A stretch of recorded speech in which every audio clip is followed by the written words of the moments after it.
Welcome ladies and gentlemen to today's episode of Majin Starcraft, and we're gonna have a Protoss versus Zerg match between the red Zerg Aristeo and the purple Protoss EGAxslav.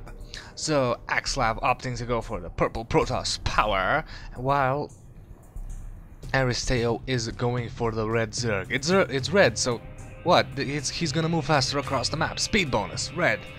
Nobody got that, did you? Warhammer. Still nobody got that. Orcs, Warhammer 40,000. Still nobody got that. Come on, it's red, it goes faster. Ah, you are not gamers if you do not know what that means.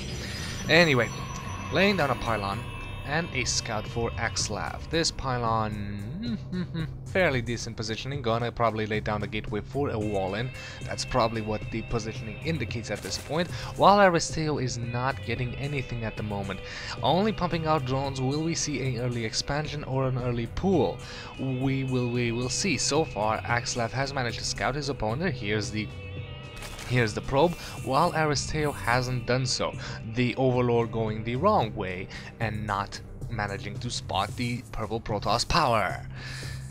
Anyway, nothing as of yet. Minerals are being banked, so that means that Aristeo will be going for that fast expansion. Nope, there it is. Spawning pool, not fast expansion, so the spool tactic is the way to go. Will we see some gas? Yes, so speedlings will be very possible very soon. EGAxslav's probe is patrolling and spitting like a crazy epileptic patient right here, trying to block any kind of expansion, and that's not gonna be the case for a while. Finally, EGAxslav manages to come in here, but gonna see exactly what he was probably gonna expect.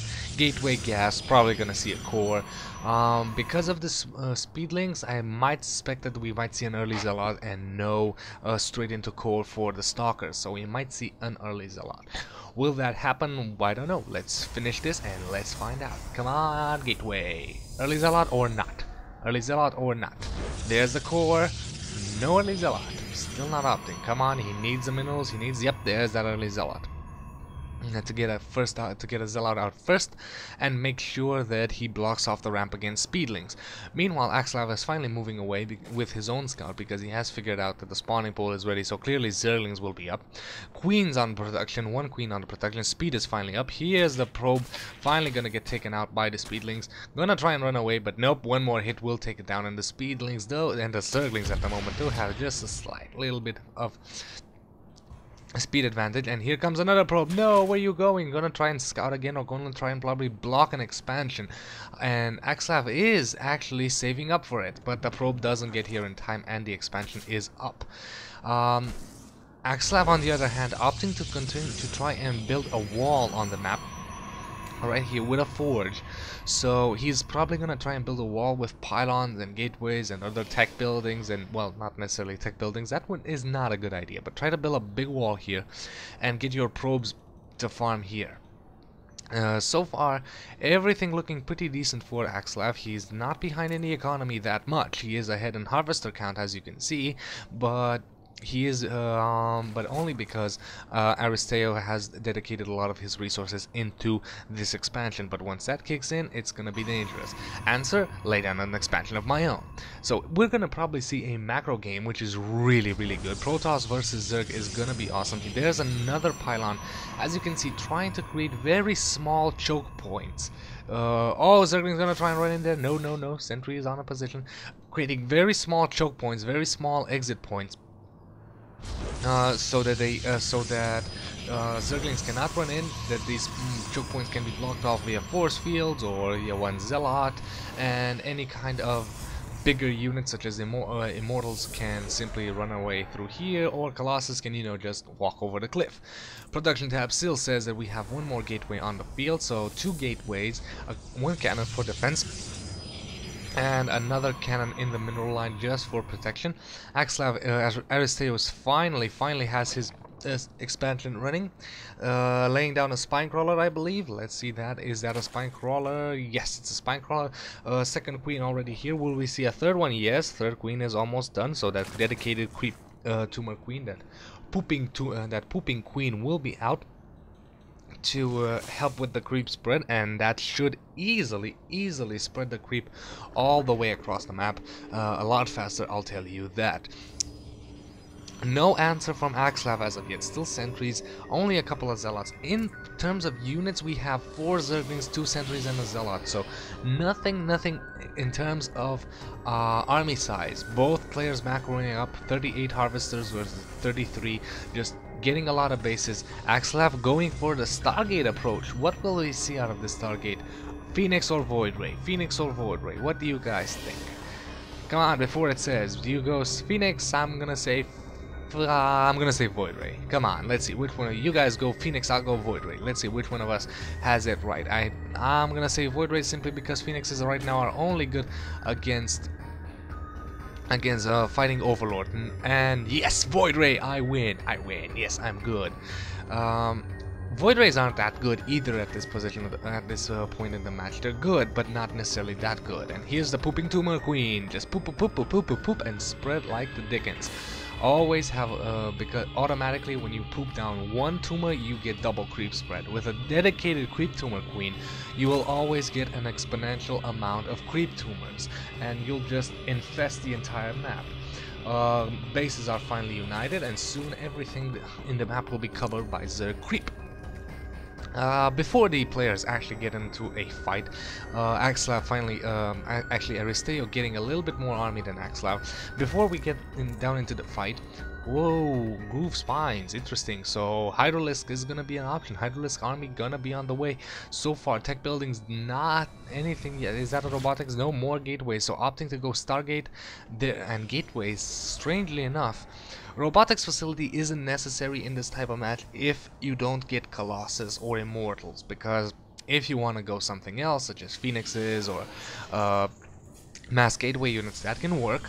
And you don't need the robotics bay against Zerg. You don't need the observer because you don't really need to spot anything except the creep tumors. On that note, you don't need it to fight the army. But an observer could really turn the tide in terms of creep spread. You can have your one observer is just very good against stopping the creep spread. As you can see, an expansion down here, but the Void Ray will force the cancel on that. The Void Ray is fully charged, so it's gonna take out that drone. Very nice indeed. And here's a very nice run-in because EGAxslav army is not in position. Here comes Aristeo, gonna have a big fight here. All the Hydralisk fighting. Here we go. Shooting. The Hydralisk doesn't have any kind of Colossus to deal with the Hydralisk, so it's gonna come down to fairly army sides. Zerglings have been pretty much taken out. Nice force field. Void Ray is backing up to stop getting damage. Soccer's actually taking the brunt of that damage, and now the Void Rays can just pick off units while they're running away. Reinforcing units for the Zerg. A lot of Lings, couple of Hydras. Laying down the pressure. The Zerg reinforcement ability is strong, and as you can see, the response is the robotics facility and a secondary forge. Because the original forge was taken out, the robotics facility will probably be a fast transition into Colossus. Again, probably gonna see that Stalker Colossus build. I can't wait for the patch. I'm honestly giddy to see if Blizzard considers that play overpowered or not. Here we go. Here's another fight out here. We do have a couple of Zealots to deal with the Zerglings, but there's a lot of Hydras and only a few Stalkers. Void Ray actually doing the damage here. Now that it's fully charged, gonna take out the Hydras really fast. And really, the Void Rays are what saved the fight in that position, because once the Void Rays are charged, they can do a lot of damage to units. So EGAxslav is being slowly pushed inside his own base. As you can see, robotics facility on the way, getting another Void Ray, a robotics bay on the way. The facility is here, gonna get out an observer to finally because hey, I have the bay, I have the facility, why not get on an observer? Even maybe sniping off a couple of creep tumors. As you can see, the creep is almost in EGAxslav's base, and that is pretty damn important. Let's see, the creep tumor spread is really good right now, spreading towards the base. I wish I would have time to talk about positioning on this map, because right now, because of the positioning, both players are pretty much forced to engage one another instead of trying to split the map down the middle. And here we go, a little bit of enhancement, a meeting of the minds there. Couple of Zerglings lost, not so much. EGAxslav playing defensively, Aristeo not wanting to commit But here we go, a couple of reinforcing zealots to deal with the Zerglings, and here is a fight, but I don't think this is a good position for Aristeo. Aristeo is gonna get flanked right there. All the units saved by the Guardian Shield. Void Ray's doing a lot of damage. When they get fully charged, they're gonna do even more. There's one Void Ray fully charged, and that Void Ray needs to back out and before it dies, but it's gonna lose its charge, and that's gonna be huge. This mass Hydra army is doing the damage. Colossus is on the way, and so is Extended Thermal Lance. Once those are up, the Hydras will be pretty much rendered inefficient, because Colossus will, with Extended Thermal Lance, will outrange them and burn them to a crisp. Meanwhile, there's a big gap in EGAxslav. EGAxslav entrance right here, denying the forge right there, denying the expansion, denying the upgrade. And here's the Colossus. We're gonna have another engagement. Aristeo knows that Zerglings and Hydras aren't the best of units to deal with the Colossus, but he actually decides to engage, and here it is. 3 Void Rays and the Colossus. Without the Extended Thermal Lance, the Colossus is in danger of falling. However, if he actually manages to hold this off until it finishes and the second Colossus gets here, that will be pretty huge. The small army, if we look at the army size, as you can see, 98 for Aristeo and 107 for EGAxslav. So here comes the damage. The Colossus is doing a lot of damage, taking out a lot of Hydras. Here comes another Void Ray, gonna snipe off that Overlord, which is pretty decent. The Observer is here to stop Creep Tumor spread. It's very nice pressure. And here is the secondary Colossus, but the second Colossus falls as well, and that is a huge hit. Extended Thermal Lance finishing right now is great news for EGAxslav at the moment, because he can push this.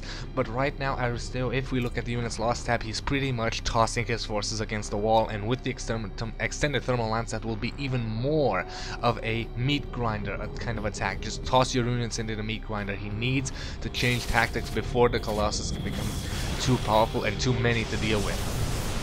These 2 Overlords are probably gonna die, and here comes a big encounter right here, microing away. The Colossus is what needs to stay alive, and now that the Extended Thermal Lance is up, you can clearly see how he can outrange all the Hydras, and now Aristeo knows that he can no longer... Oh, nope, he's still deciding to apply pressure. He's going for the hammer blow. He thinks that he can actually hammer blow a Protoss, but this Protoss ball has a lot of Void Rays, a lot of Stalkers, and the Colossus are just burning up the Hydras without even taking any damage, and Aristeo now is behind. With the Observer here, all the Creep Tumors are gonna die, and the creep spread will recede. Aristeo still pushing. He needs to go back, but he knows that right now it's GG.